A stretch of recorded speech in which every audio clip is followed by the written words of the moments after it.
कभी कभी हमारे जीवन में कुछ घटनाएं ऐसी घट जाती हैं जिनकी हम कल्पना भी नहीं किए होते हैं और फिर वह हमारे पूरे जीवन को प्रभावित करती हैं। मेरे साथ कुछ ऐसा ही हुआ। मेरा नाम अवनी है। मैं 28 साल की हूँ। मेरे हस्बैंड एक गवर्नमेंट एम्प्लॉई है और वह मुझे बहुत प्यार करते हैं। मैं बहुत सुंदर हूँ। मेरा शरीर लंबा है और मैं गठीले शरीर की मालकिन हूँ। मेरे हस्बैंड मुझे बहुत प्यार करते हैं। वह बोलते हैं कि तुम साड़ी में भी बहुत सुंदर लगती हो और सूट पहन लेती हो तब भी बहुत सुंदर लगती हो। अगर मेरी नौकरी ना होती यानी कि मुझे काम पर न जाना होता तो मैं दिन रात तुम्हें प्यार ही करता रहता। मेरे परिवार में मेरे अलावा मेरे सास ससुर, मेरी ननंद और एक मेरा देवर है। मेरी नंद और देवर दोनों कॉलेज में ग्रेजुएशन की पढ़ाई कर रहे हैं। मेरे घर में किसी चीज की कमी नहीं है और काम करने के लिए ढेर सारे नौकर चाकर लगे हुए हैं। एक बार की बात है, मेरी सास ससुर और मेरी ननद एक रिश्तेदारी में गए हुए थे। उनके यहाँ शादी थी। घर पर मैं, मेरे हस्बैंड और मेरा देवर था। तभी मेरे हस्बैंड ने कहा कि मुझे ऑफिस से कुछ काम मिला है और मुझे दूसरे शहर जाना पड़ेगा। मैंने बोला आप ठीक है, आप चले जाइए, घर पर मैं और देवर जी तो हैं ही, मुझे कोई समस्या नहीं होगी। फिर वो पैकिंग करके अपने काम के लिए निकल गए। अब घर पर मैं और देवर ही बचे। वह जब कॉलेज से वापस आया तो मैंने उसे बताया कि मेरे हस्बैंड ऑफिस के काम से किसी दूसरे शहर गए हुए हैं। उसने कहा कोई बात नहीं भाभी। धीरे धीरे शाम हो गई, फिर मैं खाना लगा दिया। हम दोनों ने साथ खाना खाया और सोने की तैयारी करने लगे। मैं आपको बता दूं कि मेरी और देवर की बहुत अच्छी जमती थी और हम ढेर सारा हंसी मजाक करते रहते थे। उसने मुझसे मजाक में कहा भाभी अकेले नींद आ जाएगी या नहीं, क्योंकि आज तो आपके पतिदेव है नहीं।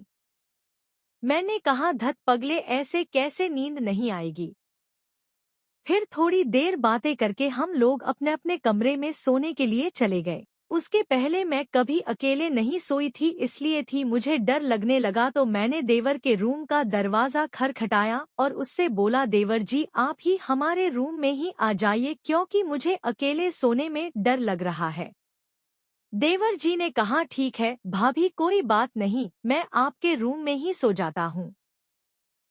क्योंकि मौसम हल्की ठंडी का था इसलिए मैंने एक ब्लैंकेट निकाल लिया और हम ओढ़ के लेट गए।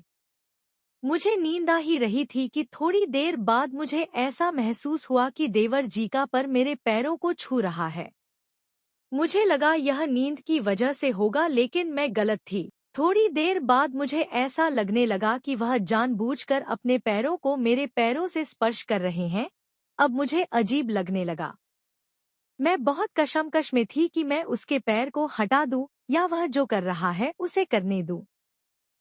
धीरे धीरे मैं भी मदहोश होने लगी। अब वह अपने हाथों से भी मेरे पूरे शरीर का जायजा लेने लगा। मेरी तो हालत खराब होने लगी थी। पहली बार पतिदेव के अलावा कोई मुझे इस तरह स्पर्श कर रहा था।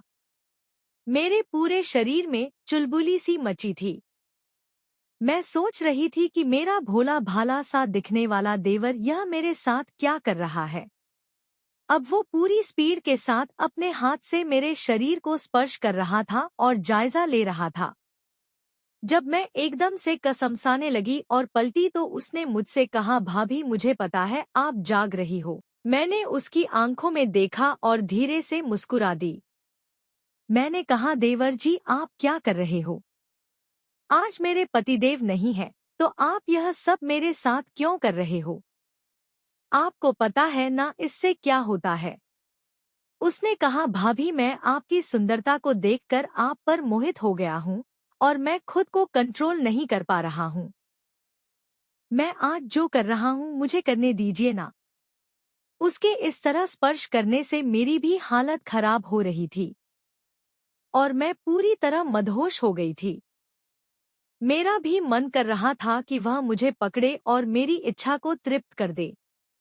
मेरी इच्छा बहुत तेज हो रही थी, लेकिन मैं उसे खुद कह भी नहीं सकती थी। मैं उसके अगले कदम का इंतजार करने लगी, तभी उसने मुझे अपनी ओर चिपटा लिया और फुल स्पीड से मेरी इच्छा को तृप्त करना शुरू किया। वह मुझे जमकर प्यार कर रहा था। उसकी स्पीड देखकर मैं आश्चर्यचकित थी, उसमें गजब की ताकत थी।